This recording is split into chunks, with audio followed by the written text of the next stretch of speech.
खरी भूमिका माननीय पालकमंत्री उपमुख्यमंत्री अजित पवार यांनी घेतली। मी दादांना भेटायला मुंबईला गेलो होतो।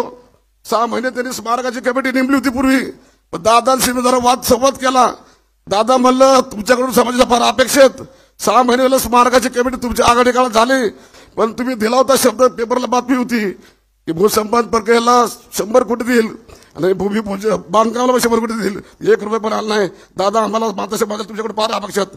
दादाने लावरे म्हणलं ते ऐकताना बोलावला, स्पीकरवर गेला, विक्रम पवार फोन लावला, सौरभ राव यांना फोन लावला, तिघांनाही बोलला, तिघांनाही म्हणलं उद्याच्या उद्या मला सकाळी 7 वाजता पाहिलं पाहिजे, स्मारकाला किती निधी लागतोय मला सांगायचं म्हणले। अशा पद्धतीने सकाळी 7 वाजता मीटिंग झाली, पुण्याच्या विधानसभेमध्ये आले। सकाळी 7 वाजता मीटिंग सुरू झाली, 1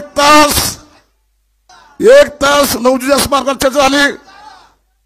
येणाऱ्या काळामध्ये अधिवेशन होणार होते काही दिवसात, ताबडतोब धनंजय मुंडे साहेबांना सामाजिक न्यायाकडे त्यांनी फोन केला आणि 87 कोटी रुपयाची त्यांनी पुरवणी तयार करायला लावली आणि अर्धा तासामध्ये त्यांनी निर्णय घेऊन या स्मारकाला 87 कोटी रुपयाला मंजूर केले।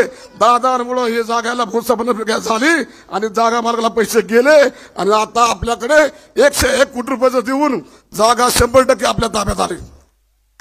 अशामुळे दादाने घेतलेल्या भूमिकेमुळे आपल्या या स्मारकाला न्याय मिळाला।